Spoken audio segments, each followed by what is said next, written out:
Alhamdulillah, tidak pernah berhenti lisan kita memuji dan memuja Allah Subhanahu wa taala atas segala nikmat dilimpahkan kepada kita, terutama nikmat Islam dan iman yang dengannya kita jadi mengenal siapa pencipta alam semesta ini, termasuk pencipta diri kita sendiri, dan akhirnya kita punya tujuan dan panduan serta tuntunan hidup.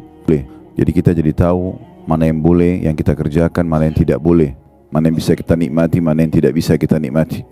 Maka seorang muslim wajib bersyukur kepada Allah Subhanahu wa taala kerana dipandu kepada Islam dan iman ini.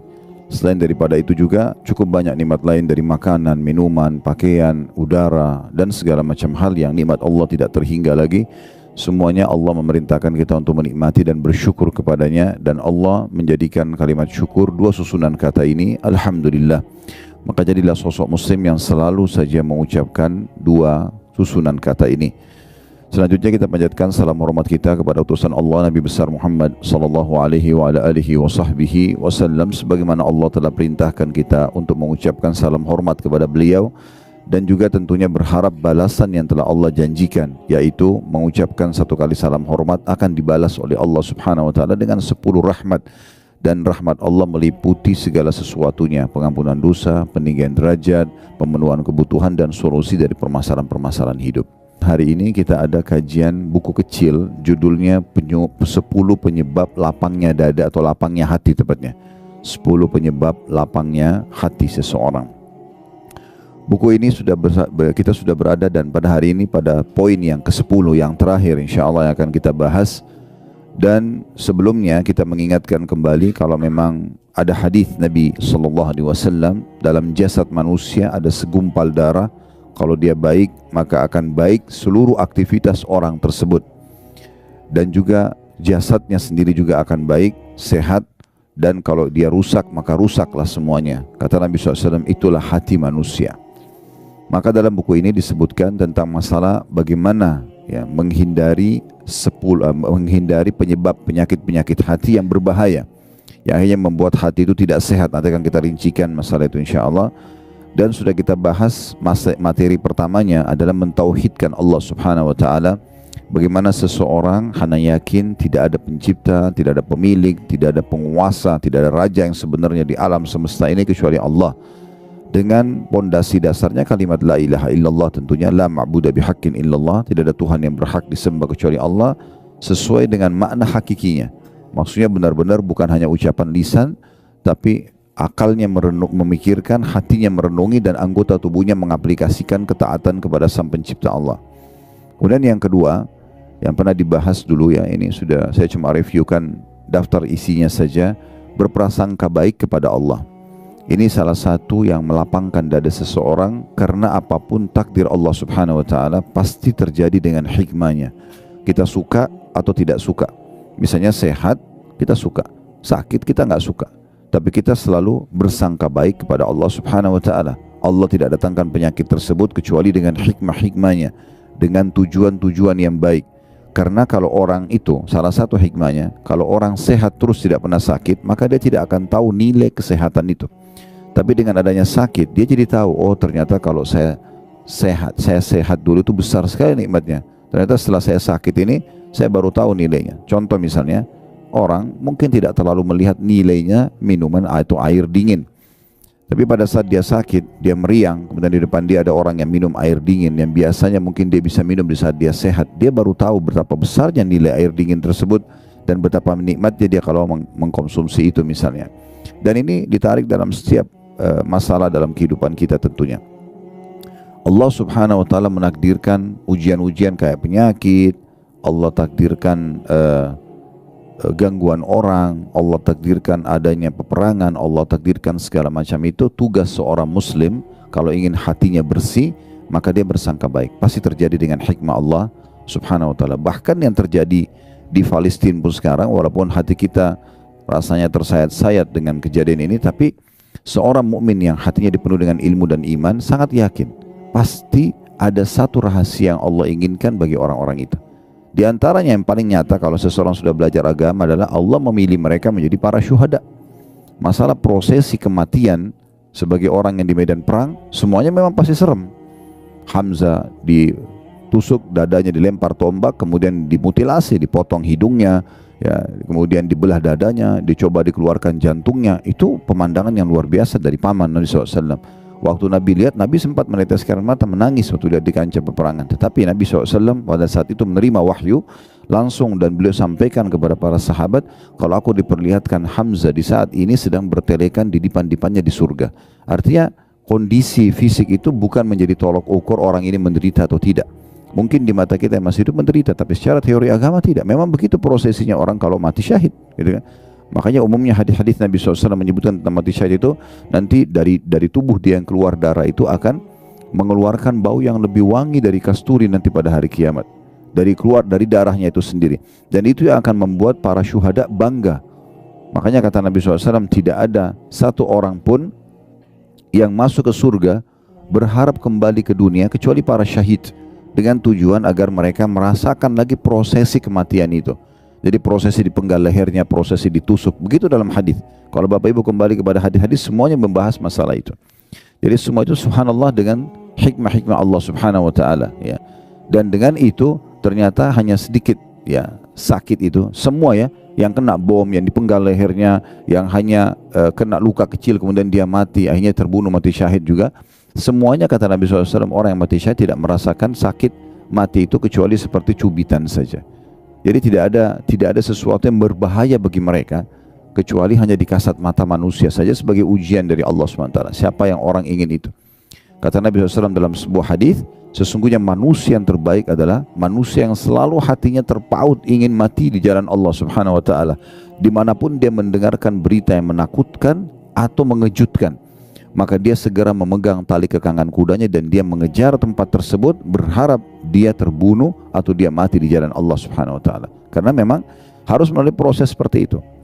Nah, kita jadi bisa bersangka baik dengan hikmah Allah SWT. Kita mau keluar, kalau hal ini hal yang besar, hal yang kecil kayak kita mau keluar rumah, tiba-tiba mendung, janjian sama orang batal, ada proyek bisnis tidak jadi, itu hal yang kecil gitu. Orang beriman itu harus yang lebih besar daripada itu, ya. Sampai pada tingkat seperti kasus terbunuh pun itu adalah kecil bagi mereka. Bahkan para sahabat kalau sudah dikumandangkan jihad, mereka berada di saf-saf pertama di barisan pasukan Nabi SAW untuk menjadi orang yang pertama mati syahid. Ya, nanti kita akan ceritakan di Uhud tentang bagaimana kasus terlibatnya sahabat-sahabat yang masih kecil, ya, Rafi' ibn Khadij, kemudian Samurah bin Jundub, 13 tahun ngotot kepada Nabi SAW untuk ikut berperang, dan mereka menunjukkan keterampilan mereka. Yang satu ahli gulat, yang satu ahli memanah, sampai Nabi SAW izinkan. Padahal itu jelas di masa dulu orang kalau berperang, pedang sama pedang 99% mati, kan gitu. Beda dengan sekarang, mungkin orang masih bisa berlindung dan segala macam. Nah, itu poinnya. Jadi kita selalu bersangka baik kepada Allah SWT dengan apapun, walaupun kita nggak suka dengan keputusan tersebut. Kalau itu menyakitkan buat kita, pahala sabar kita bisa dapatkan. Dan juga kita bisa introspeksi diri, dan kita tahu besarnya nikmat yang ada pada saat sedang tidak datang ujian tersebut. Dan pada saat kita keluar dari ujian itu, kita akan merasakan luar biasa nikmatnya, plus lagi kita dapat pengalaman hidup. Sekian banyak hikmah yang bisa kita dapatkan. Itu salah satu yang melapangkan dada. Kemudian yang ketiga, ilmu syar'i. Belajar agama seperti ini, itu salah satu sebab lapangnya dada yang luar biasa. Artinya kalau tidak ada ilmu syar'i, tidak belajar atau mengulang-ulanginya atau memperkaya diri dengan terus mendengarkan, maka berarti dia tidak akan lapang dadanya, ya. Nah, ilmu syar'i itu seperti misalnya ada yang hadir di pengajian begini, contoh, ya. Kemudian dia pernah melakukan perbuatan dosa, dia tersentuh dengan satu ayat, satu hadis, sebuah kisah, dia meneteskan air mata, saya salah, kembali. Itu manfaatnya luar biasa itu. Mungkin kalau dia tidak hadir ilmu syar'i, dia tidak akan sadari kesalahannya dan akan berbahaya buat dia di kehidupan dunianya, karena dia terus bisa mengulangi kesalahan tersebut. Jangan nanti Allah Subhanahu wa ta'ala akan mendatangkan kebencian manusia dari perbuatan itu, kemudian ada siksa kubur, ya, kematian yang buruk, siksa kubur, kemudian juga berat di mahsyar, tambah lagi neraka nanti di akhir. Jadi semua itu dengan hikmah-hikmah Allah Subhanahu wa ta'ala. Di antaranya belajar ilmu syar'i ini melapangkan dada. Yang keempat itu sudah disebutkan oleh penulis, masalah berzikir, banyak berdoa kepada Allah Subhanahu wa ta'ala. Ini bukan hanya berzikir, bukan hanya berdoa, tapi banyak berdoa, banyak berzikir. Tidak ada waktu yang kita lewatin, kesempatan kecuali kita berdoa. Apa saja momen yang kita lihat. Contoh kita lihat sebuah nikmat depan mata kita. Kita berdoa agar nikmat itu tidak dihilangkan oleh Allah SWT dan Allah tambahkan serta Allah berkahi. Pasangan hidup, anak-anak, harta melimpah. Jangan berhenti itu berdoa. Doa itu adalah senjata yang paling baik bagi seorang muslim. Begitu juga pada saat kita sedang melihat satu ujian yang ditimpakan pada orang lain, kesempatan emas kita berzikir kepada Allah, berdoa karena kita sedang tidak diujikan.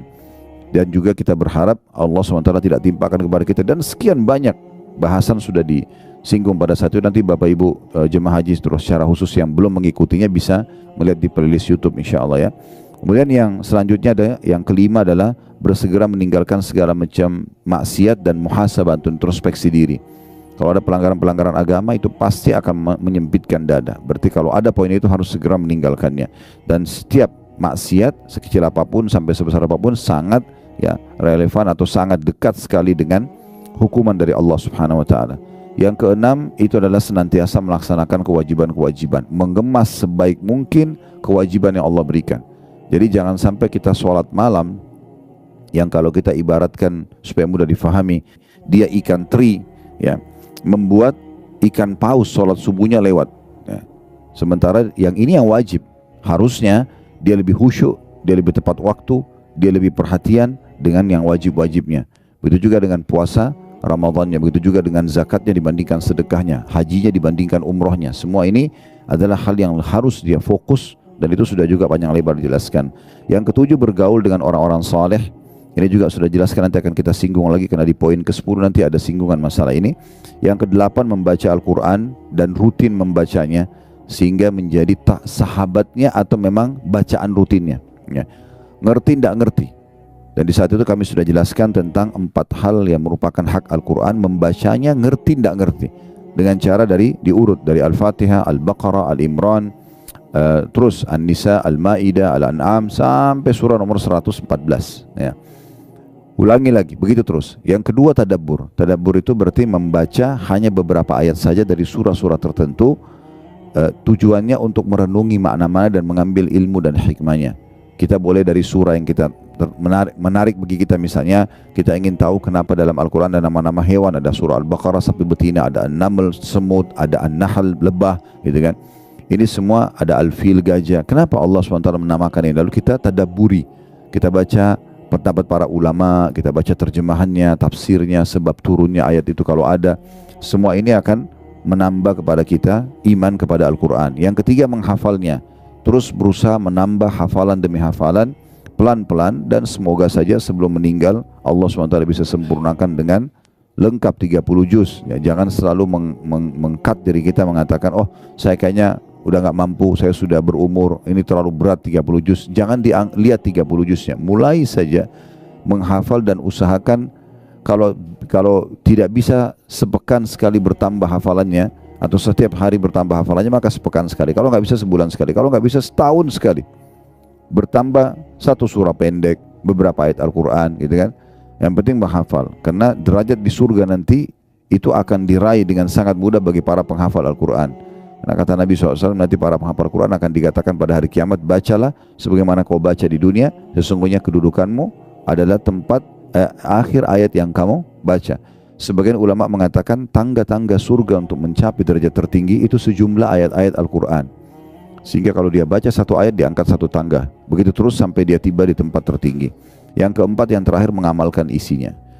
Kemudian yang kesembilan, berbuat baik kepada sesama. Jadi bagaimana kita membantu orang lain, memuliakan orang lain dan segala macam hal. Ini kemarin di pelajaran Riyadhus Shalihin sudah kita singgung sebenarnya ya. Ini juga sudah kami bahas pada pekan lalu sebenarnya di bahasan buku ini. Tidak diulangi lagi karena kita akan masuk ke materi ke-10 untuk melapangkan dada, yaitu membuang kedengkian hati dan berkeinginan keras untuk membersihkannya.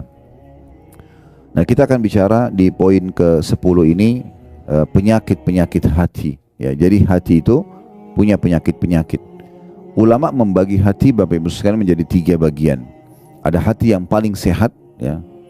Kemudian ada hati yang sakit dan ada hati yang mati. 3 hati ini memang dirincikan oleh para ulama ya. Kalau hati yang sehat ini hati yang diisi semuanya dengan keimanan, ilmu agama, dan ketakwaan kepada Allah Subhanahu wa taala. Caranya harus banyak belajar. Dengan banyak belajar maka akhirnya hati kita itu selalu menjadi lunak, tunduk kepada Allah Subhanahu wa taala, bisa menerima takdir Allah, bisa memahami tentang fenomena kehidupan ini. Maka itu yang Allah sebutkan dalam Al-Quran, yauma la yanfa'u malun wala banun illa man atallaha biqalbin salim. Ya. Pada hari kiamat nanti, harta dan anak-anak itu tidak akan pernah berguna lagi, bisa menolong kita, ya, kecuali dia selamatkan dirinya dulu. Kalau lebih amalnya baru bisa membantu. Kecuali kata Allah SWT, orang yang menghadap kepada Allah dengan hati yang bersih. Nah, hati yang bersih ini ulama menjelaskan tentang masalah hati yang bersih itu. Hati yang berisikan dengan tauhid kepada Allah SWT itu nomor satu dulu. Selalu saja dalam hatinya cuma ada satu Tuhan. Dia yakin kalau dia sedang sehat, sedang ada nikmat, yang ciptakan dia Allah, yang ciptakan nikmat itu Allah, yang bisa pertahankan hanya Allah.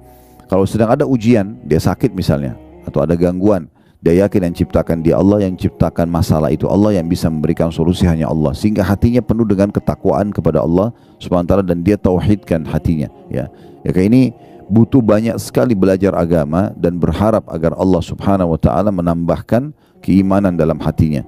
Saya pernah jelaskan dan saya ingatkan kembali, ilmu syar'i yang Bapak Ibu belajar ini seperti duduk seperti sini 1 jam, 2 jam dengarin, atau dengarin online kalau kita sekarang, itu pondasi keimanan. Tidak bisa iman kita itu ada dalam hati yang membuat kita bisa menerima takdir Allah, kita bisa bersabar kalau ada ujian, kita bisa bersyukur kalau ada nikmat, kecuali dia harus ada imannya. Nah, iman ini pondasinya yang bisa mendatangkan dia hanya ilmu agama, gak ada yang lain. Duduk majelis ilmu begini nanti akan datang keimanan. Iman itu kalau sudah ada di atasnya ilmu syar'i, karena pondasinya kuat dari ilmu syar'i, maka dia akan bisa mengubah apa saja. Orang buruk menjadi baik, orang bodoh menjadi pintar, orang penakut jadi pemberani, orang pelit jadi dermawan, semua bisa berubah. Maka ini dimaksud dengan hati yang baik, ya, hati yang suci, hati yang bersih. Ya, dan kata ulama dianjurkan agar setiap orang kalau hatinya sudah ada dalam keadaan ini, dia tidak boleh membiarkannya rusak. Rusaknya dengan penyakit-penyakit hati. Contoh iri dan dengki, hasad, ini yang jadi poin bahasan nanti insya Allah. Kemudian ria, ya, penyakit-penyakit hati yang lain itu cukup banyak, ya. Di antaranya itu orang yang suka menanamkan rasa dendam dalam hati, sehingga memicu setiap kali, ya, ada masalah sekecil apapun maka yang akan dilampiaskan adalah emosional, bukan yang didahulukan memaafkan misalnya. Sementara hati yang luluh itu, hati yang baik adalah hati selain mentauhidkan Allah, bertakwa kepada Allah SWT, hati yang penuh dengan amalan-amalan baik dalam hati. Amalan hati itu ikhlas, takwa kepada Allah, kemudian memaafkan orang lain, ridho dengan takdir Allah. Itu yang harus didahulukan. Jadi kalau orang isi hatinya dengan hal-hal yang baik, maka hatinya akan menjadi hati yang sehat sebagaimana Allah SWT sebutkan tadi. Kemudian ada hati yang sebaliknya, hati yang mati. Hati yang mati ini, teman-teman sekalian, jauh sekali dari Allah SWT. Tidak pernah ada zikrullah di situ, tidak pernah ada mentauhidkan Allah, tidak ada amalan-amalan hati, ikhlas, takwa kepada Allah, gitu kan. Tidak ada sama sekali. Hati yang seperti ini, kata ulama, gampang sekali. Antara Ibnu Qayyim rahimahullah mengatakan gampang sekali jauh dari agama, gampang sekali putus asa. Kita mungkin lihat, ya, berapa orang atau banyak contoh-contoh orang yang tidak ada, hatinya mati, tidak ada keimanan dalam hatinya, walaupun jasadnya sempurna, orangnya tampan, cantik, kaya, ujungnya bunuh diri misalnya, ya. Ujungnya itu malah berbuat hal-hal yang tidak baik dalam kehidupan dia. Dan gampang sekali, sedikit ujian datang dia tidak bisa melewati ujian tersebut. Ini hatinya mati. Kenapa teman-teman kita di Palestina masih bisa melalui kehidupan padahal sudah seperti ini? Itu karena hatinya hidup mereka. Jawaban-jawaban mereka yang tersebar di medsos itu luar biasa itu. Saya lihat ada satu orang kakek yang sudah tua, rambutnya putih semua. Dia berdiri dekat rumahnya yang sudah hancur. Ditanya, seorang disengaja diwawancarai. Tapi orang ini juga bukan seorang wartawan, hanya sekedar orang yang kebetulan ingin tahu tentang kondisi, menyebarkan berita pada saat itu. Ditanya, bagaimana keadaan anda sekarang? Dia bilang, alhamdulillah saya masih hidup. Ini di sebelah rumahnya yang hancur, dan ternyata di rumah situlah rubuh bangunan tersebut kena dibom oleh Israel. Ya, semoga Allah hancurkan mereka karena ini memang perbuatan yang sangat keji. Istrinya dan anaknya meninggal di situ. Semua harta dia tertimbun, hancur semua, toko dia yang dia dagang situ habis. Dia bilang, alhamdulillah saya masih hidup. Kata orang itu, bagaimana anda melewatin semua ini? Dia bilang, alhamdulillah saya terima takdirnya Allah. Allah menginginkan seperti ini. Alhamdulillah istri sama anak saya sudah mendahului saya ke surga, dan saya tinggal melalui sisa hidup saya saja. Saya pun berharap bisa mati bersama mereka. Ini jawaban seperti ini siapa yang bisa ucapkan kalau bukan karena hatinya dia bersih dan luar biasa. Terus kemudian ditanyakan lagi, lalu bagaimana Anda hidup? Ditanya sama orang, bagaimana Anda hidup sekarang? Tidak ada harta, tidak ada keluarga, di sini ada bom, tidurnya di luar. Dia bilang, saya yakin Allah sudah menentukan rezeki saya. Akan sampai rezeki saya, sampai saya nanti akan meninggal dunia. Gak mungkin rezeki saya tidak sampai kepada saya. Dengan begitu yakin, sambil dia senyum lalu dia jalan Bapak itu. Ya. Itu luar biasa itu. Kalau hatinya gak hidup gak bakal bisa seperti itu. Ya. Jadi ulama juga merincikan teman-teman sekalian. Kalau hati itu kuat, sehat, ya, walaupun jasadnya kecil, mungkin secara fisik orang lihat kasat mata kayaknya mungkin dia kurang di mata manusia lah. Tapi kalau hatinya dipenuhi dengan keimanan dan sehat, maka semua akan kuat luar biasa. Kalau pernah dengar nama ini, alhamdulillah. Kalau belum pernah dengar, nama ini nama unik, nama sahabat Julaibib radhiyallahu anhu. Julaibib ini sosok orang yang terkenal sekali. Orangnya fisiknya sangat kecil, tampan wajahnya sangat jelek. Begitu dijelaskan kalau Bapak Ibu baca biografi beliau, ya, sampai dikenal dengan buruk wajah di masa Nabi SAW. Tapi subhanallah hatinya luar biasa, bersih, ya, hatinya kuat, ya, penuh dengan keimanan kepada Allah SWT. Satu waktu Nabi SAW melihat dia, lalu Nabi SAW mengatakan, wahai Julaibib, saya lihat kamu sudah pantas untuk menikah, kenapa kau nggak nikah? Dia bilang dalam riwayat sahih, ini pernah kami bedah di YouTube, ya, ya Rasulullah, bagaimana saya mau nikah? Siapa yang mau nikah dengan saya? Saya tahu keadaan saya, tahu wajah beliau buruk, fisik beliau sangat kecil. Maksudnya kecil sini bukan normal gitu, ya, sesuatu yang orang lihat pasti kurang gitu. Maka Nabi SAW mengatakan, saya akan nikahkan kamu insya Allah, ikutlah sama saya. Ikut. Nabi SAW datangi rumah seorang dari orang Ansar, yang memang hati mereka juga hati yang diisi dengan keimanan, terkenal memiliki seorang anak gadis yang cantik dan salihah. Maka Nabi SAW bilang, setelah salam mereka kaget lihat Nabi datang, mereka sambut dengan meriah. Lalu kata Nabi SAW, setelah salam, kami punya hajat dengan kalian. Bahasa ini biasanya orang di masa itu menggunakan bahasa santun kalau ingin melamar.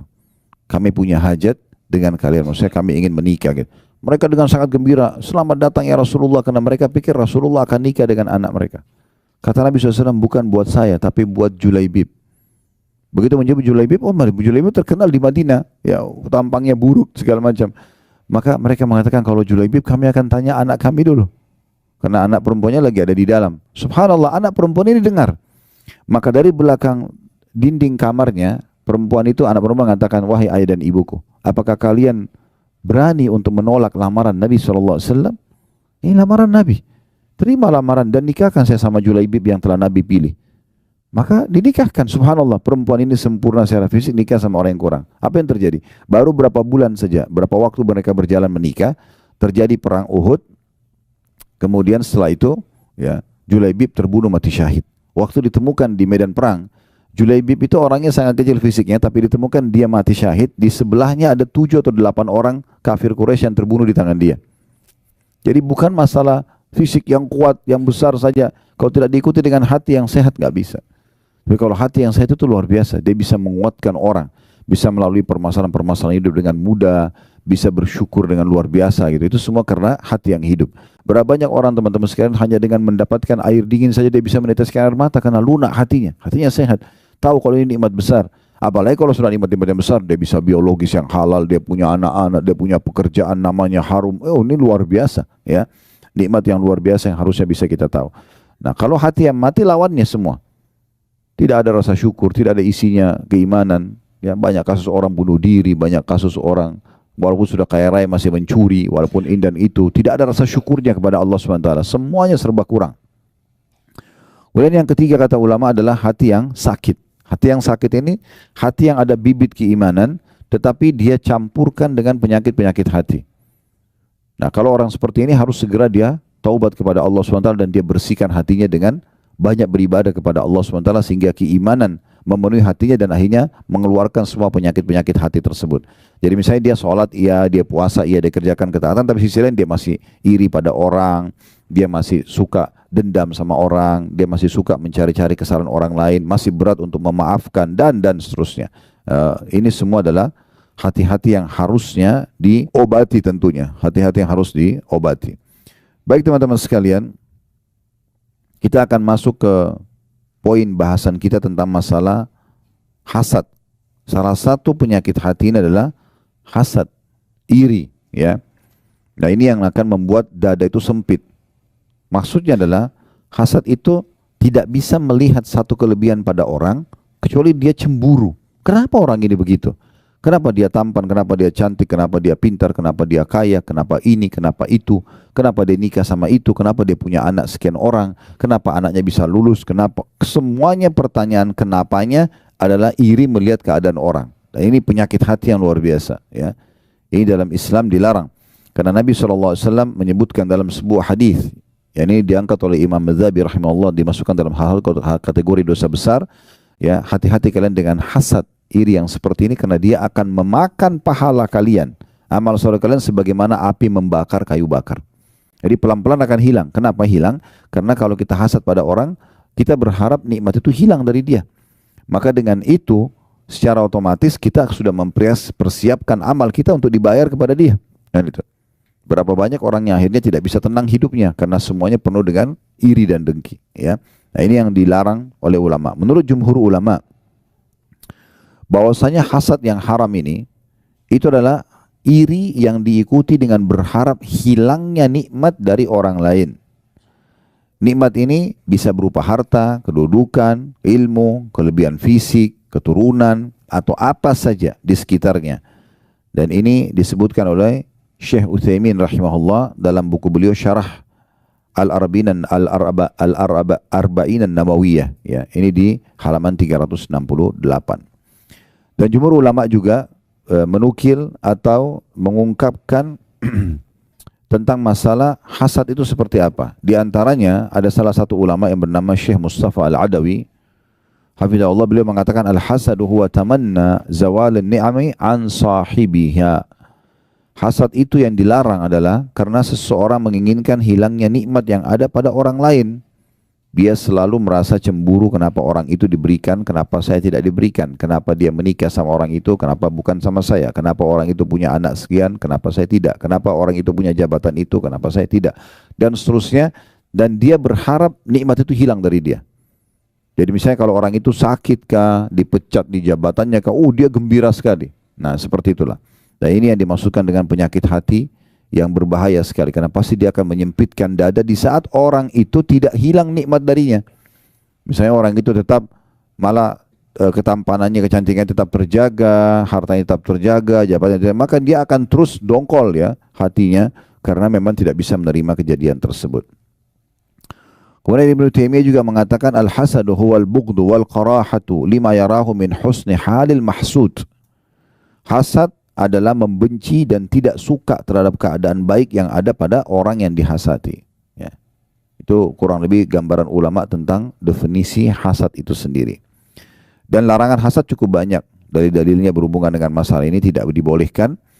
Di antaranya hadis ya, yang sahih diriwayatkan oleh Imam Muslim nomor 2564 dari hadis Abu Hurairah radhiyallahu anhu bahwasanya Nabi SAW bersabda, la tahasadu. Larangan pertama, jangan saling hasad atau iri dan dengki. Wala tanajashu, dan jangan saling menyakiti dalam transaksi jual beli. Cocok beli, nggak cocok ya sudah, nggak usah dijatuhkan atau jelek-jelekan. Wala tabaghadu, dan jangan juga kalian saling benci. Wala tadabaru, jangan kalian saling mendiamkan atau memusuhi, musuh-musuhan ya. Ya, tidak saling ngobrol, tidak saling tegur-teguran. Wala yabi' ba'dukum ala bai'i ba'd, dan jangan juga seseorang dari kalian bertransaksi atau jual beli di atas transaksi saudaranya. Wa kunu ibadallahi ikhwana, jadilah semua hamba-hamba Allah bersaudara. Al-muslimu akhul muslim, seorang muslim adalah saudaranya muslim yang lain. La yadhlimuhu, tidak boleh dia menzaliminya. Wala yakhdhuluhu, dan tidak boleh dia menelantarkannya, membiarkannya dalam kondisi ya tidak dipenuhi kebutuhan padahal kita mampu ya. Wala yakdzibuhu, dia tidak boleh berdusta atau membohonginya. Wala yahkiruhu, tidak boleh dia menghinanya. At-taqwa hahuna wa yushiru ila sadrihi sallallahu alaihi wasallam thalatha marrat. Lalu beliau mengatakan ketakwaan itu ada di sini.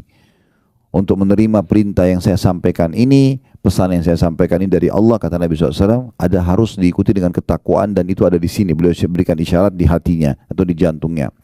Bihasbi imri'in minasyarr an yahkira akhahu muslim. Sungguh kata Nabi SAW, cukuplah satu dosa yang sangat berbahaya bagi seseorang kalau dia menghinakan dan menjatuhkan saudaranya muslim. Kullu muslimin ala muslimin haram. Semua muslim terhadap muslim yang lainnya hukumnya haram. Damuhu, darahnya enggak boleh tumpahkan. Wa maluhu, dan hartanya. Wa irduhu, dan juga kehormatannya. Hadis yang mulia ini teman-teman sekalian, itu luar biasa. Bagaimana banyak sekali pelajaran bisa kita ambil. Tapi yang uniknya, Nabi SAW memulai dengan kata-kata la tahasadu. Jangan kalian saling iri satu sama yang lain. Ya. Bahkan dalam Al-Quran, dalam surah An-Nisa, Allah Subhanahu Wa Taala menitik beratkan tidak boleh laki-laki sama perempuan saling iri. Ya. Karena memang masing-masing sudah Allah berikan tugas dan memang ciptaan fisik yang berbeda. Gitu. Sudah masing-masing jalankan tugas dengan baik. Gak boleh laki-laki iri. Kenapa perempuan bisa hamil, saya gak bisa. Kenapa dia bisa melahirkan, gak bisa. Akhirnya kan dia operasi kelamin lah segala macam. Ya. Karena dia tidak bisa menerima itu. Atau laki-laki yang maka jadi seperti perempuan.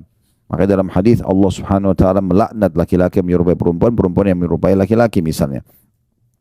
Dan Allah menjelaskan itu dalam Al-Quran ya, tentang masalah tidak boleh. Lirrijali nasibun mimma iktasabu walin nisa'i nasibun mimma iktasaban was'alullah min fadli. Laki-laki sudah Allah tentukan ciptaan fisiknya, tugas-tugasnya, dan perempuan juga begitu. Dan tidak boleh saling ya, cemburu satu sama lain. Kata Allah, wala tatamannu ma faddalallahu ba'dukum ala ba'd. Jangan kalian saling cemburu satu sama lain, laki-laki perempuan. Lirrijali nasibun mimma iktasabu, laki-laki memiliki apa yang sudah Allah tentukan dan berikan kepada mereka. Walin nisa'i nasibun mimma iktasaban, dan perempuan juga memiliki apa yang sudah Allah tentukan bagi mereka. Haid, melahirkan, menyusui dan segala macam, itu kan tidak boleh disamakan, tidak bisa.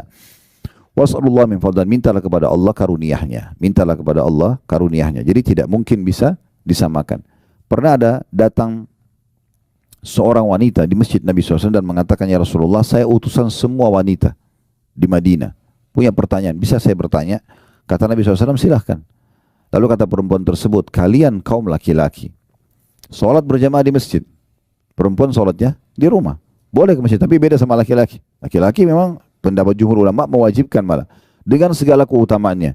Doa keluar rumah, doa menuju ke masjid, setiap langkah satu langkah mengampuni dosa, mengangkat derajat dan catat satu pahala. Masuk masjid, kaki kanan ada doanya, pahala sendiri, sholat qobliyahnya, doa di antara azan iqamah, takbiratul ihram pertama imam, dan segala macam. Zikir habis sholat ini perempuan di rumah. Ini otomatis berjamaah umumnya, ini sendiri.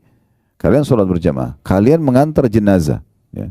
Sholat jenazah laki-laki perempuan bisa, tapi mengantar jenazah ini umumnya pendapat ulama melarang kaum wanita, gitu kan?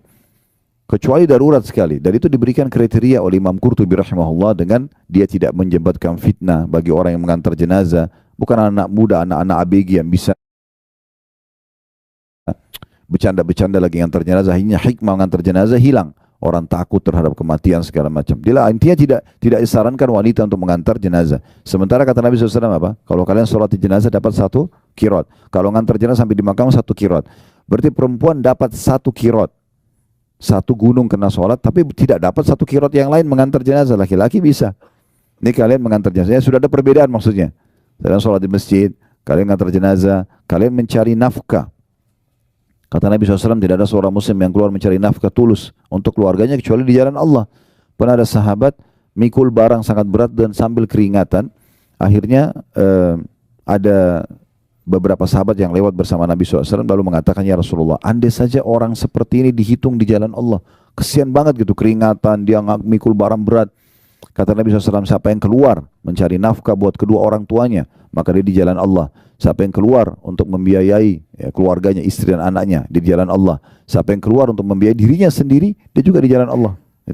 Dan siapa yang keluar justru untuk ria, untuk berbangga-bangga, malah dipakai pendapatannya untuk maksiat, itu adalah di jalan syaitan. Jadi memang ini di jalan Allah SWT. Perempuan tidak punya kewajiban cari nafkah. Boleh bekerja boleh, selama tidak haram. Tapi bukan tugas dia. Suami yang wajib memberikan nafkah. Kemudian kalian juga berjihad. Perempuan tidak ada kewajiban jihad. Dari semua peperangan Nabi SAW, kalaupun ada perempuan ikut, maksimal 20 orang setiap kali perjalanan Nabi SAW. Hanya untuk membantu mungkin masak, ngobatin orang luka, tapi tidak ada kewajiban perangnya. Laki-laki perang. Ini jihad pahalanya luar biasa. Gitu kan. Maka yang terjadi adalah perempuan yang mengatakan, pertanyaan saya Rasulullah, sementara kami perempuan mengurus rumah kalian, mengurus anak-anak kalian, mengurus rumah kalian, dan menjadi tempat syahwat kalian. Ini perempuan bilang begitu. Tempat pelampiasan biologis. Apakah pahala kami dengan kalian sama? Itu pertanyaannya. Jadi sudah beda semua profesi ini. Lalu apa pahala kami sama kalian sama? Kata Nabi SAW, para sahabat, kalian dengar pertanyaan wanita ini? Mereka mengatakan iya. Kata Nabi SAW kepada wanita, pulanglah. Sampaikan kepada semua wanita yang kau temui kalau pahala kalian sama. Jadi mengurus rumah, ngurus anak itu bukan main-main. Sama dengan pahala laki-laki di luar rumah. Ya Allah SWT berikan. Jadi tidak perlu ada hasad. Karena semua sama aja. Tinggal tergantung kewajibannya, gitu. Tergantung dia jalankan yang diperintahkan oleh Allah SWT. Nah itu orang tetangga bantal kita tidak boleh saling hasad. Bagaimana dengan orang yang di luar daripada itu? Orang terdekat aja nggak boleh. Ya. Termasuk kepada saudara-saudara sendiri. Bagaimana Allah SWT gambarkan dalam surah Yusuf tentang cemburunya saudara Yusuf kepada Nabi Yusuf AS. Karena mereka cemburunya luar biasa, ya iri, sampai akhirnya yang mereka lakukan apa? Mereka membuang Nabi Yusuf ke dalam sebuah sumur, dalam kisah yang masyhur, gitu kan? Dan akhirnya membuat Nabi Yusuf alaihissalam sampai dipungut oleh satu kafilah safar, ya, yang kafilah dagang sedang lewat, kemudian dibawalah ke Mesir. Intinya Allah muliakan memang, tetapi dijauhkan dari ayahnya sampai ayahnya Nabi Yakub buta matanya karena sedihnya selalu menangis mengingat Nabi Yusuf alaihissalam. Nanti ujungnya juga Allah pertemukan tentunya. Tetapi di sini kita lihat bagaimana saudara sama saudara, dan Allah salahkan perbuatan saudara-saudaranya Nabi Yusuf, ya. Walaupun terakhir di akhir surahnya bagaimana mereka bertaubat kepada Allah Subhanahu wa taala, gitu kan. Tetapi itu terjadi dan itu dilarang, tidak dibolehkan. Begitu juga dengan siapa saja, umumnya kaum muslimin di luar sana tidak boleh kita merasa iri. Lalu apa yang saya lakukan, Ustaz? Kalau seandainya ada sesuatu yang ada pada orang, tapi saya berharap juga saya punya. Itu kan sangat sensitif masalah hasadnya di situ, ya. Maka ulama mengatakan ada namanya ghibthah. Ghibthah itu sama kita melihat satu kelebihan pada orang dan kita berharap Allah berikan kepada kita, tapi syaratnya tidak berharap hilang dari orang itu. Misal contoh, dan ini tidak bentrok dengan sunnatullah. Sunnatullah itu apa? Misalnya Prof Huda Masya Allah tampan, saya berharap ya Allah minta wajah seperti beliau. Kan tidak mungkin sunnatullah. Gak bisa kan gitu. Tetapi yang bisa adalah yang tidak bentrok dengan sunnatullah, seperti harta, ya, kepintaran, gitu kan.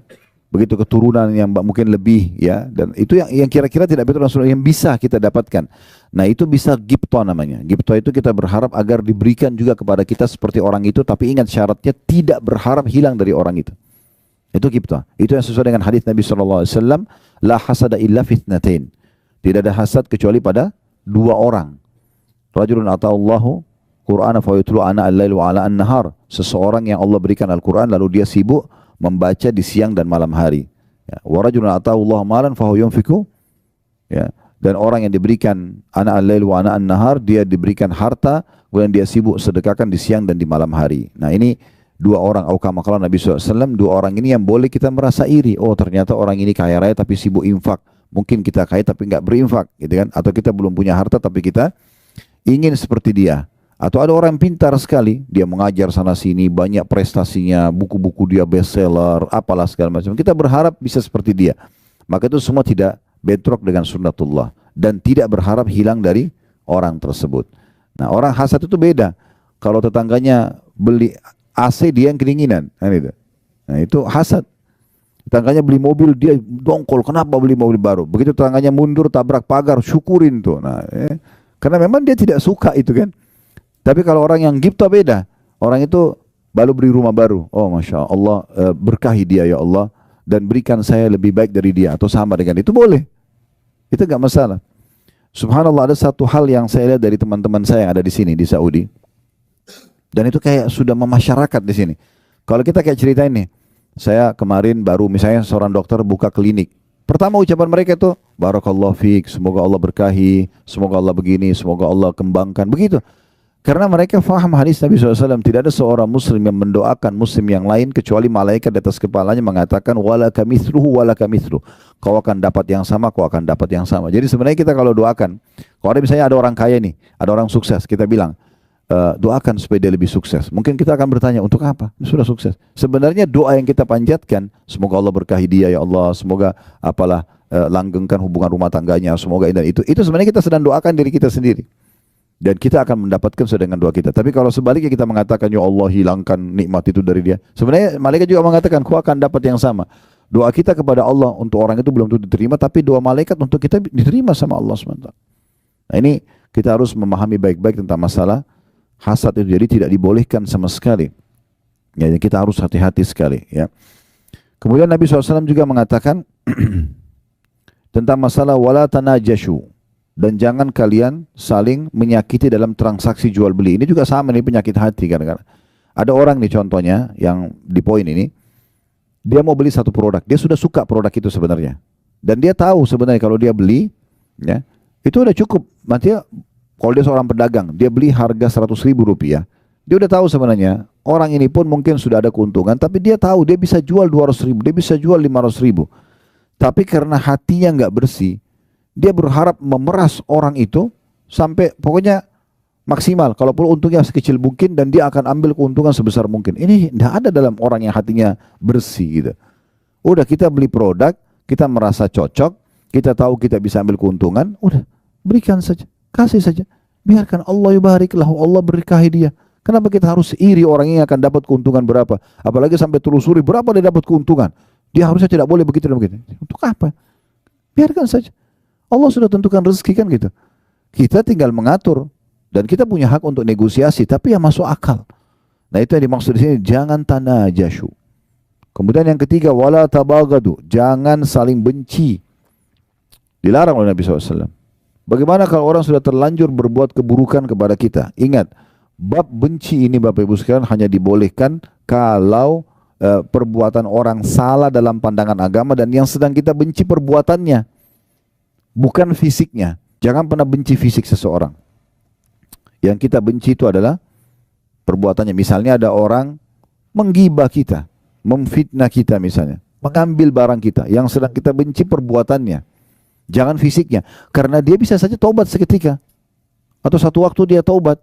Contoh misalnya, dia taubat nasuha, kemudian dia minta maaf sama kita. Tetapi kalau hati kita sudah terlanjur kotor, tidak baik, kita susah memaafkan dia. Karena yang kita benci fisiknya orang. Kan gitu. Itu mulai dari pasangan hidup kita, misalnya mungkin pernah berbuat salah. Kalau kita membenci perbuatannya, sebagaimana agama mengajarkan kita untuk membenci perbuatan yang dipandang salah dalam agama. Ya, dia pernah berzina, selingkuh, dia pernah berbohong, apa saja. Kemudian kita tahu ini perbuatan haram dalam agama, kita bilang ini nggak boleh, haram dalam agama. Terus dia taubat nasuha, dia berubah, dia menjadi orang soleh atau soleha. Selesai urusannya, kita bisa menerimanya karena hati kita bersih. Yang jadi masalah kalau hatinya itu memang diisi dengan hal yang tidak baik, sehingga akhirnya dia susah menerima ini semua. Ya, makanya di dalam Islam contoh yang paling baik adalah Umar bin Khattab radhiyallahu anhu. Beliau itu walaupun di masa jahiliyah dulu, kata Umar, saya tidak pernah meninggalkan khamr di masa jahiliyah. Setiap hari pegang kendi khamr minum. Ya, setiap hari keluar Umar hanya untuk menyiksa umat Islam di Mekah ini. Dia keluar, dia temannya Abu Jahal, temannya Abu Lahab. Kalau mereka punya budak-budak lagi disiksa, Umar datang membantu untuk nyiksa doang.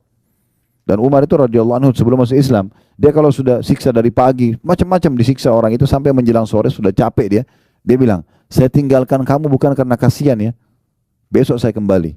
Gitu, ya. Sampai pernah ada keluarganya Umar, perempuan namanya Ummu Abdillah. Ummu Abdillah ini punya anak kecil. 153 orang sahabat yang masuk Islam di masa Nabi SAW di Mekah ini 13 tahun, cuma 153 saja Muslim karena luar biasa diboikot. Ya, semua informasi orang yang tanya tentang Islam pasti digebukin. Gak ada yang berani nanya. Di Mekah ini dulu tidak aman. Setiap umat Islam jalan, kalau kita jalan bisa digebukin, bisa diambil hartanya, bisa dibunuh, gak ada hukuman. Begitu luar biasa terancamnya. 153 ini 83 hijrah ke Ethiopia. Tinggal 70 yang tinggal bersama Nabi SAW di Mekah. Nah, pada saat ya, yang tinggal di Mekah ini mereka bersama Nabi SAW itu siksaannya luar biasa, gangguannya luar biasa. Mereka tidak bisa hidup dengan tenang. Gitu. Maka mereka ada yang keluar ke Ethiopia. Salah satu yang keluar ke Ethiopia ini adalah Ummu Abdillah, keluarganya Umar bin Khattab ini. Nah, Bapak Ibu saya lihat Mekah ini kelihatan di sini gunung-gunung ya. Nah, dulu itu Mekah dikelilingi dengan benteng, tembok, gerbang. Dia hanya terputus kalau ada gunung. Gerbang lagi, dinding yang tinggi, baru gunung lagi, begitu-begitu. Nah, pintu gerbangnya dulu Mekah itu tidak banyak. Satu atau dua. Pintu utamanya pintu Bani Syaibah namanya. Nah, waktu itu kebetulan Umar bin Khattab yang berjaga-jaga. Beliau yang jaga. Dan Umar terkenal sangat keras dengan umat Islam. Ummu Abdillah ini tahu, semua teman-temannya kaum muslimin sudah berhasil keluar dan mereka janjian di satu lembah di padang pasir, tapi nggak disebutin di mana. Ummu Abdillah ini tahu, oh Umar sedang berjaga. Maka apa yang terjadi? Ummu Abdillah muter jauh, naik gunung. Turun dari gunung supaya tidak lewati pintu gerbang. Dengan hikmah Allah SWT, Umar bin Khattab ini lewat, memang lagi ngecek keamanan Mekah, lewat di sebelah gunung itu. Ketemu sama Ummu Abdillah lagi turun dari gunung. Dia kaget, malam-malam, menjelang pagi, menjelang subuh. Dia kenal, Ummu Abdillah, apa yang buat kau naik gunung gini, untuk apa? Dari sukunya dia. Maka Ummu Abdillah mengatakan, betul-betul ya, kami ini tidak bisa tenang hidup dengan kalian, walaupun kita punya hubungan kekerabatan. Di dalam Mekah kalian larang kami beribadah dan beriman kepada Allah, kami pun mau keluar kalian tidak izinkan. Umar pada saat itu pertama kali lunak hatinya untuk umat Islam. Sebagian ulama sejarah mengatakan ini sebab dia masuk Islam. Salah sebagian ulama ya. Awal mula dia tersentuh. Lalu dia mengatakan, memang kau mau kemana? Kata Umar, perempuan di masa itu kan bukan kayak sekarang naik pesawat, aman, tiket, ada pengawasan. Gak ada orang naik kuda, jalan kaki, bisa dirampok tengah jalan. Zaman dulu tuh kayak mustahil orang keluar, apalagi malam hari. Maka kata dia, saya mau ke Habasyah, mereka itu menyelamatkan agama saya. Mulai Umar berenung, lalu Umar mengatakan, pergilah Ummu Abdillah, semoga kau dilindungi. Pergilah Ummu Abdillah ini, ketemu sama teman-temannya di padang pasir. Lalu mereka tanya semua, kenapa kau terlambat Ummu Abdillah? Dia cerita, yang jaga pintu gerbang Umar. Saya naik gunung, jadi saya selamatkan diri. Tapi dengan hikmah Allah saya turun ketemu Umar. Oh, mereka semua penasaran, tahu Umar ini luar biasa gitu benci dengan Islam. Maka kata mereka, lalu apa yang terjadi? Umar mengatakan kepada saya, kau mau kemana? Saya ceritakan semua. Setelah saya ceritakan semua, dan Umar mengizinkan saya pergi. Bahkan Umar mengatakan, semoga kau dilindungi. Lalu kata salah satu orang yang hadir di situ, dari sahabat-sahabat Nabi mengatakan, mudah-mudahan jadi sebab masuk Islamnya Umar. Apa kata mayoritas sahabat? Kalau Umar tidak mungkin masuk Islam sampai unta masuk ke lubang jarum. Karena kayak nggak mungkin masuk Islam gitu. Kayak nggak masuk akal mereka bisa masuk Islam. Lalu mereka diam semuanya. Subhanallah, betul. Beberapa hari setelah itu, Umar bin Khattab mendengar kekacauan, maksudnya bagi dia ini sudah kekacauan di Mekah. Kenapa kok ada agama baru ini?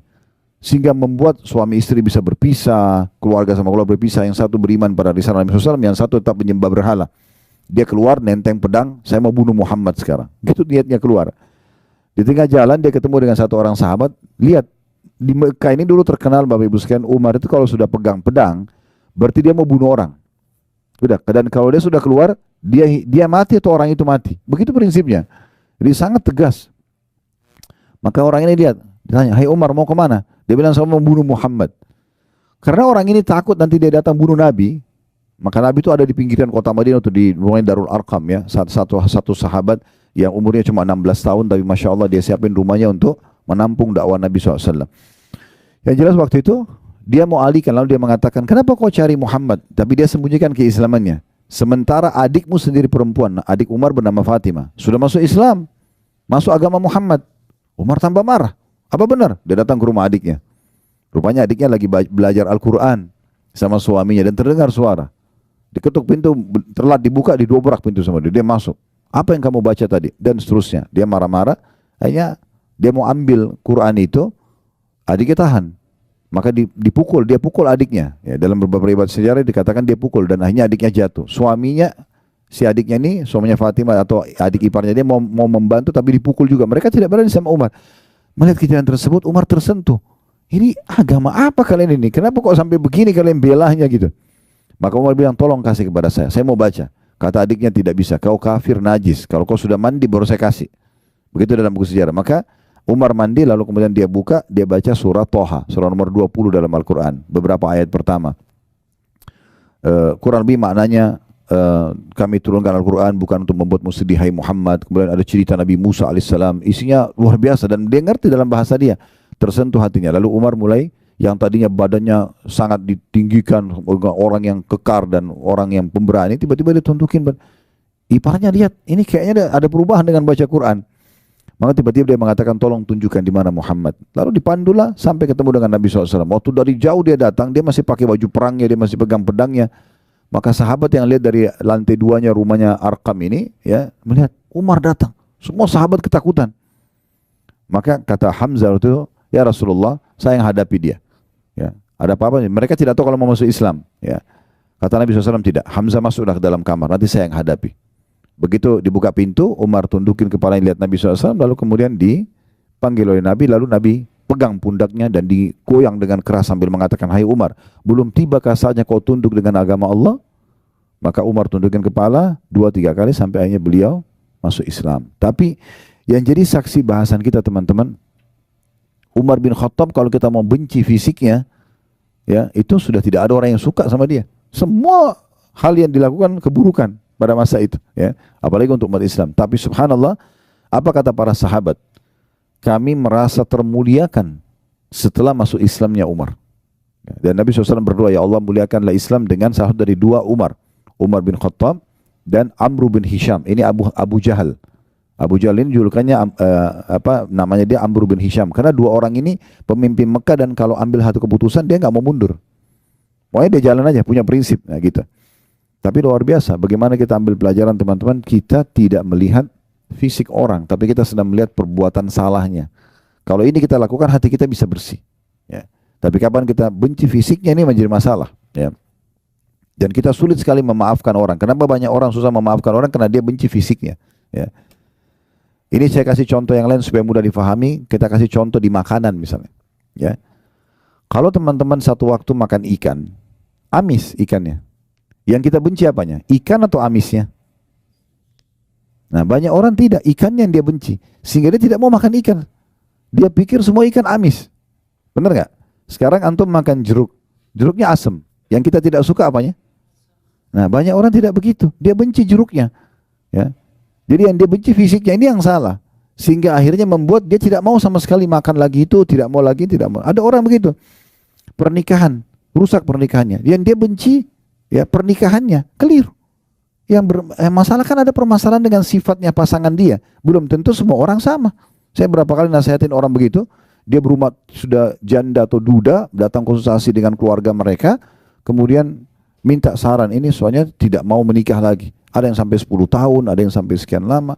Kenapa? Trauma dengan yang itu. Trauma dengan masalah ya perbuatan pasangan yang dulu, tapi dia tidak boleh membenci pernikahannya, itu nggak ada urusannya sama pernikahannya. Bisa saja dia dapat orang yang lebih baik gitu, ya. Saya istri saya kebetulan waktu itu kami masih di Makassar, punya sahabat dekat. Qadarullah terjadi yang tidak baik antara rumah tangga dia sama istrinya gitu. Ya, mereka juga waktu itu masih agak jauh dari agama, tapi intinya perempuan ini teman dekat istri saya. Terjadi cerai sama suaminya, intinya perempuan itu terpengaruh dengan laki-laki lain sampai akhirnya dia nikah sama laki-laki lain, ditinggalkan suaminya, merasa terpukul segala macam gitu ya. Mungkin setelah kejadian itu sekitar 6-7 tahun, seingat saya, kalau saya tidak salah. Ada tablik akbar di Makassar, saya sudah pindah ke Jakarta, tablik akbar di Makassar. Di masjid, yang besar waktu itu ya, Masjid Al-Markas. Alhamdulillah waktu itu selesai tablik akbar, lalu ada satu orang dari jauh, manggil saya, Assalamualaikum Ustaz. Saya pikir jemaah umumnya, salaman. Terus dia bilang, antum lupa sama saya. Ingat-ingat siapa orang ini, karena berubah. Dia sudah jenggotan, dia pakai baju koko, dulunya tidak seperti itu. Kemudian dia bilang, saya si Fulan, disebut namanya. Oh iya, Masya Allah, saya tahu masalah rumah tangganya dia. Ini gimana caranya nih, jangan sampai dia tersinggung. Iya. Terus saya cuma bicara secara umum. Tapi dia sendiri bilang, Alhamdulillah Ustaz, saya sudah berumah tangga lagi. Oh Masya Allah ya. Bahkan sekarang saya sudah punya 2 atau 3 anak gitu. Terus gimana Masya Allah, bagaimana ceritanya? Oh dia bilang, Alhamdulillah mungkin dengan hikmah Allah dulu saya justru cerai dengan pasangan saya karena dulu tidak punya anak memang mereka. Ya. Dan dengan perbuatan yang dilakukan istri akhirnya Allah pisahkan, dan alhamdulillah Allah kasih sekarang saya muslim yang baik dan saya sekarang punya rumah tangga bahagia. Nah karena dia tidak benci, dia tidak trauma dengan pernikahannya, dia cuma trauma dengan perbuatan istrinya, dia bisa menikah lagi contohnya. Dan sekian banyak hal yang kita bisa tarik dalam masalah ini. Nah itu Sedikit rincian lebih dalam Bapak Ibu sekalian tentang masalah wala tadabaru. Jangan wala tagabaru, tabagadu, jangan saling membenci. Kemudian wala tadabaru. Nabi SAW mengatakan, jangan kalian saling mendiamkan. Dalam sebuah riwayat lain tidak boleh seorang muslim mendiamkan saudaranya lebih dari 3 hari. Ya, musuh-musuhan lah ya. Ini tidak boleh. Saran saya, ini cuma saran saja. Kalau Bapak Ibu ingin tenang hidupnya, ingin bahagia, ada permasalahan apapun, jangan dinginapkan. Selesaikan pada saat itu. Suami istri kah, sama siapapun, clearkan langsung. Duduk, masalahnya apa? Ini. Yang salah, minta maaf, yang benar, memaafkan. Buka lembaran baru. Memang begitu kehidupan kita teman-teman sekalian. Gak ada orang ideal sekali semuanya tidak ada salahnya sama sekali. Itu gak mungkin. Kan gitu. Makanya Imam Syafi'i rahimahullah mengatakan orang kalau mau langgeng dalam bersahabat, maka dia harus bersabar dengan kekurangan dan kesalahan sahabatnya. Yang penting orang itu tidak ngotot dengan kesalahannya, dia mau berubah. Karena tidak ada manusia yang sempurna. Nah, ini yang dimaksudkan. Terutama dalam masalah, saya kadang-kadang kalau mecahin masalah-masalah rumah tangga teman-teman, dengan izin Allah SWT, bukan dari saya tapi Allah mudahkan saja, selalu saya ingatkan masalah itu. Syaitan ini selalu membuat masalah-masalah kecil dalam rumah tangga sudah cukup membuat mereka tidak interaksi biologis berapa hari, mereka saling mencari kesalahan berhari-hari. Makin lama kita perbaikin, makin banyak permasalahan yang dilahirkan. Kenapa nggak duduk aja, selesaikan hari itu, pegang tangan pasangan, duduk baik-baik, kita bicarain masalahnya apa? A, B, C. Oke, siapa yang benar? Nanti akan ketahuan tuh, pasti nggak mungkin dua-duanya benar, pasti ada benar, ada salah. Oke, yang salah minta maaf, yang benar memaafkan, buka lembaran baru dan selesai. Semua isi WA yang lalu-lalu bertengkar hapus. Tidak usah dibaca lagi. Sudah baik-baik 6 bulan berjalan, kemudian tersinggung masalah itu. Kamu pernah buat itu? Kapan? Ini buktinya. Ya. Gak usah dibawa-bawa. Selesai. Buka lembaran baru berarti seperti kita hidup baru. Memang harus begitu. Dalam kehidupan kita harus begitu. Dalam rumah tangga, dalam berteman, nah, dalam berbisnis memang sudah begitu. Selama orang itu mau memperbaikinya, sudah. Kita tidak perlu saling mendiamkan, ya, kita harus berlapang dada. Abu Bakar radhiyallahu anhu pernah membiayai Marthad, ya, salah satu sepupunya. Kemudian ini termasuk yang menyebarkan fitnah bohong tentang zinanya Aisyah sama Safwan. Padahal sebenarnya tidak. Ini sepupunya. Abu Bakar membiayai hidupnya orang ini. Lalu kemudian dia gosipin berita itu. Termasuk dia dicambuk 80 dera di masa Nabi SAW. Ya, ada 3 orang yang didera pada saat itu, Hasan bin Thabit, kemudian Marthad bin Abi Marthad ini, atau ada nama lainnya ya julukan atau nama lainnya, ada nama-nama lain yang disebutkan oleh ulama. Kemudian ada satu lagi Hamna binti Jahash, ini ipar Nabi SAW sendiri, saudaranya Zainab binti Jahash. Itu akhirnya dicambuk ya si sepupu Abu Bakar ini. Abu Bakar bersumpah sama Allah, kamu yang selama ini saya bantu, kok masa buat begini gitu? Demi Allah saya tidak akan bantu kamu lagi. Itu normal manusiawi kan? Kita bantu tapi dia malah yang menyebarkan gosip yang tidak benar tentang anak kita itu. Tapi Allah SWT turunkan dalam surah An-Nur, ya. Janganlah orang yang telah diberikan kelebihan harta, kedudukan. Abu Bakar maksudnya, turun kepada Abu Bakar. Dia tidak mau membantu para kerabatnya, orang-orang yang berperang di jalan Allah dan seterusnya gitu kan. Maka Allah menutup ayat sambil mengatakan, "Ala tuhibbuna an yaghfirallahu lakum?" Apakah kalian tidak ingin dengan memaafkan dan membuka peluang lagi kesempatan bagi orang lain untuk memperbaiki kesalahannya, Allah memaafkan dosa kalian? Itu dalam surah An-Nur Allah sebutkan. Maka Abu Bakar langsung mengatakan dalam riwayat-riwayat yang sahih, "Ya Tuhanku, aku ingin engkau memaafkanku." Lalu dia bayar kafarah sumpahnya, lalu dia kembali membiayai hidupnya sepupunya tadi. Ya. Tapi di sini tentu sepupunya dalam kondisi bertobat, mengakui kesalahannya. Ya. Maka di sini yang berarti yang dia benci bukan fisik, tapi dia benci perbuatan yang dilakukan tadi. Selama orang tinggalkan selesai. Kemudian wala yabi' ba'dukum ala bai'i ba'd, dan janganlah kalian transaksi di atas transaksi ya saudaranya. Jadi termasuk kalau sudah mulai negosiasi. Contoh kita masuk ke ada si A masuk ke satu toko baju, diambil baju itu dari hanger, dia lagi mau lihat. Nggak boleh teman-teman datang, "Oh ini bagus, ini buat saya aja." Selama dia masih pegang nggak boleh. Walaupun belum terjadi jual beli. Kalau dia sudah batalin, ya, dia batalin, dia taruh, memang dia sudah tidak ingin, kita tahu orang ini mungkin masih ragu, dia masih mau pilih yang lain, baru kita bilang, ya ini sudah selesai, ya baru kita ambil, gitu, ya. Itu begitu saya tidak boleh. Apalagi kalau orang sudah bayar DP, orang sudah transaksi, baru kita batalin dengan cara kita memberikan harga yang lebih mahal. Ini semua hukumnya haram. Transaksi sudah jadi hilang keberkahannya. Kemudian kata Nabi SAW, "Wa kunu ibadallah ikhwana." Jadilah hamba-hamba Allah yang semuanya bersaudara. Ya, kalau bersaudara berarti saling mendahulukan satu sama yang lain. Ingat kemarin kita singgung hadis Nabi SAW ya, dari Abu Sa'id Al-Khudri, di mana Nabi SAW mengatakan waktu lihat orang balik kiri kanan seperti orang butuh, kemudian Nabi bilang, siapa yang punya kelebihan tunggangan bagi pada yang tidak punya, siapa yang punya kelebihan bekal berikan kepada yang tidak punya. Sampai kata Abu Sa'id, Nabi SAW sebutkan berbagai macam jenis harta sampai kami mengira tidak ada lagi kelebihan muslim terhadap muslim lain dari harta saudaranya. Seperti satu mobil itu punya kita semua sama-sama, rumah punya kita sama-sama, seperti gitu. Karena Nabi SAW suruh berbagi. Dan Abu Sa'id mengatakan menurut hadis kemarin kita singgung gitu ya, saya memiliki 1 ekor unta saja dan saya coba menampung 2-3 orang, dan akhirnya saya membagi rata waktu penggunaan unta tersebut antara saya dengan saudara-saudara saya tersebut. Jadi memang luar biasa bagaimana Islam datang membangun ukhuwah ini ya. Kisah yang masyhur yang kita tidak asing lagi tentang Abdurrahman bin Auf dengan Sa'ad bin Ubadah radhiyallahu anhu. Sa'ad bin Ubadah memiliki setengah harta kebun kurma di Madinah, dia punya 2 orang istri. Ini bayangkan teman-teman, saya kadang-kadang kalau mau menyampaikan berulang-ulang kisah ini, saya bayangkan kalau saya di posisinya Sa'ad, begitu luar biasa susahnya ini. Sampai dia mengatakan, hai Abdurrahman, sebagai bentuk cinta saya kepadamu karena Allah, saya akan memperlihatkan, saya memiliki setengah kebun kurma di Madinah, ini punya saya akan bagi. Ya, anggap kalau kita di Jakarta punya perusahaan-perusahaan, semua ada ribuan perusahaan, setengahnya 500, misalnya 1000 perusahaan, 500 punya kita, bagi 250 perusahaan punya kamu langsung. Ini orang baru ketemu hari itu, baru disaudarakan dalam Islam, langsung dia mau berbagi. Tidak cukup sampai di situ. Saya punya 2 orang istri, lihat salah satunya, yang mana kau cocok, bukan yang tua. Yang mana kamu cocok, saya lihat bilang, saya ceraikan, habis iddah kau bisa nikahi. Itu pembangunan ukhuwahnya itu bagaimana itu? Tetangga bantalnya pun dia mau serahkan untuk saudaranya, tapi dengan cara yang syar'i yang benar. Dia minta keridhoannya, dia ceraikan, kalau cocok nanti dinikahi oleh saudara yang muslim. Tapi hati yang bersih dibalas dengan hati yang bersih. Abdurrahman bin Auf mengatakan, saya tidak perlu, semoga Allah berkahi hartamu. Udah, biarin aja, itu hartamu punya kamu. Saya tidak akan minta 1% pun. Istrimu juga, semoga Allah berkahi keluargamu, jangan diceraikan. Lalu Abdurrahman minta ditunjukin pasar, dia bekerja dengan melihat di pasar itu mana toko yang paling besar dan apa yang paling biasa mereka jual. Karena mayoritasnya dulu mereka kerja kebun kurma, maka dia cari peralatan perkebunan yang paling besar. Lalu dia bilang, saya mau haji dari Mekah, bisa nggak saya beli jatuh tempo, saya beli sekarang, besok saya bayar. Maka karena dia setuju, maka Abdurrahman pun jual di pasar itu dengan bawa tanpa modal kecuali barang orang yang dititipkan atau dia beli jatuh tempo, laku besok terus begitu sampai dia jadi kaya.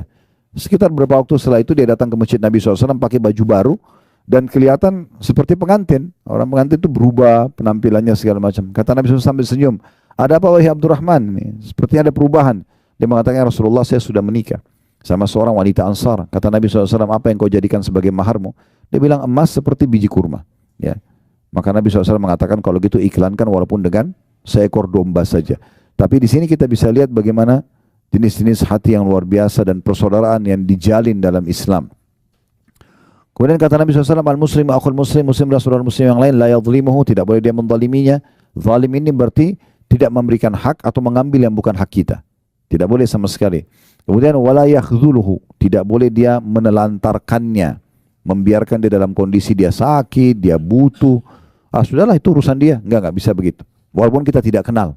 Ya, makanya sebagian orientalis, orang-orang non-muslim yang belajar Islam, pusatnya di Kanada, mereka punya kampus sendiri, dan itu banyak melahirkan di tengah-tengah umat Islam orang-orang liberal, ya, yang memang pemahamannya kita sudah tahu di negeri kita pun ada, semoga Allah kasih hidayah. Semuanya ya boleh, semuanya toleransi, semuanya segala macam, tidak ada batasan mana yang boleh, mana yang tidak boleh dalam agama Islam.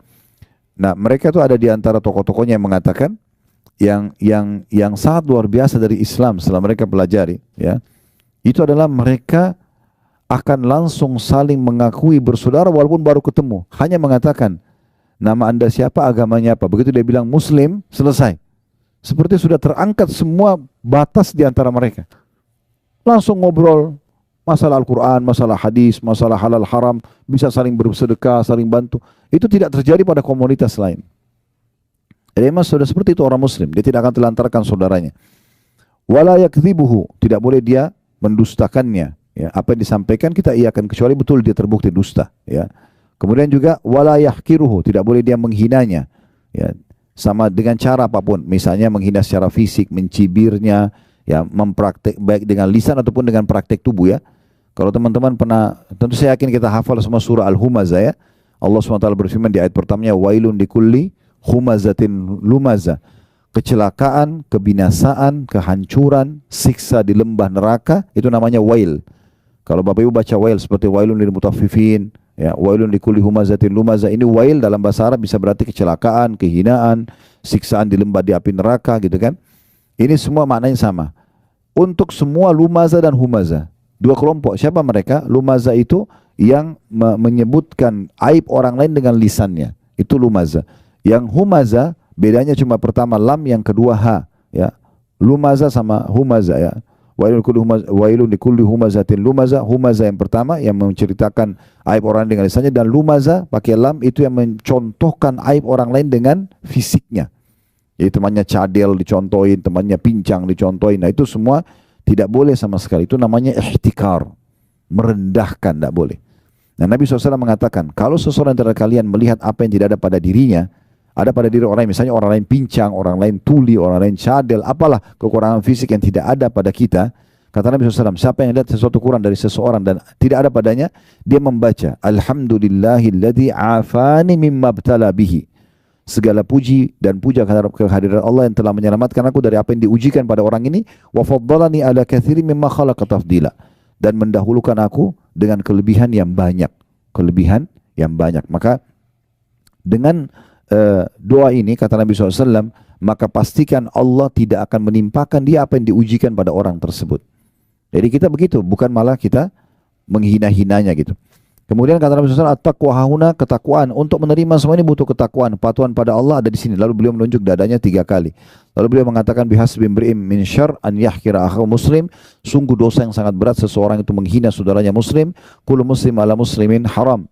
Ketahuilah dan jadikan sebagai prinsip hidup kalian, semua muslim dan muslimah hukumnya haram, darahnya nggak boleh ditumpahkan, hartanya nggak boleh diambil, dan juga kehormatannya nggak boleh dicoreng.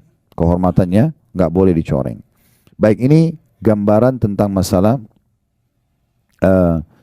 hasad itu sendiri. Saya akan coba bacakan sebagai penutup apa yang ditulis oleh penulis di poin ke-10, dan dengan ini tentunya buku ini alhamdulillah sudah selesai kita bedah, dan buku ini buku kecil, buku saku sebenarnya. Saya biasa kadang-kadang juga membedah buku-buku begini supaya tema tertentu habis, kemudian kita lanjut lagi ke tema yang lain gitu ya. Nah, kata penulis di sini tentunya dalam buku ini, dan buku ini ditulis oleh Darul Wahyin ya. Beliau mengatakan, hati yang bersih adalah sebab penting agar sebab penting yang menyebabkan kelapangan hati seseorang. Dan itu otomatis akan mendatangkan kegembiraan dan kebahagiaan untuknya. Saya ulangi lagi, hati yang bersih, bersih dari kesyirikan, dari maksiat, dari segala macam hal yang tadi sudah kita berikan rinciannya. Dan sudah kita rincikan lebih dalam lagi penyakit-penyakit hati yang dalam hadis baru saja kita jelaskan. Hati yang bersih adalah sebab terpenting yang menyebabkan kelapangan hati, yang akan mendatangkan kegembiraan dan kebahagiaan untuknya. Sementara dendam dan dengki adalah penyakit hati yang paling berbahaya dan pasti akan menyempitkan dada seseorang. Lalu kata beliau, Ibnu Qayyim rahimahullah mengatakan, di antaranya, ya, ini perkataan Ibnu Qayyim nanti kita jelaskan lebih jauh, bahkan ya, yang terbesar ialah membuang kedengkian dalam hati. Maksudnya kalau mau lapang dada, kata Ibnu Qayyim, di antara cara yang paling baik, yaitu seseorang kalau mau mengeluarkan dan membuang kedengkian hati ialah, di antaranya yang untuk melapang dada, bahkan yang terbesar adalah mengeluarkan dan membuang kedengkian hati. Jadi bagaimana kita keluarkan dari hati kita? Ini adalah di antara sifat-sifat tercela yang menyebabkan hati sempit dan tersiksa, serta menghalanginya dari mendapatkan kebersihan hati. Sebab ketika manusia melakukan sebab-sebab yang bisa melapangkan dadanya, sedangkan ia tidak membuang sifat-sifat tercela tersebut dari hatinya, maka itu tidak berguna untuk melapangkan dadanya, ya, atau tidak ada gunanya kalau dia lapangkan dada sementara masih ada penyakit-penyakit hati dalam hatinya. Maksimal kata beliau, ia memiliki 2 unsur yang masuk pada hatinya, dan hati tersebut akan dikuasai oleh unsur yang lebih dominan dari keduanya. Dia baik, bersih, atau dia jahat, gitu. Ya. Maka kita harus pilih salah satunya.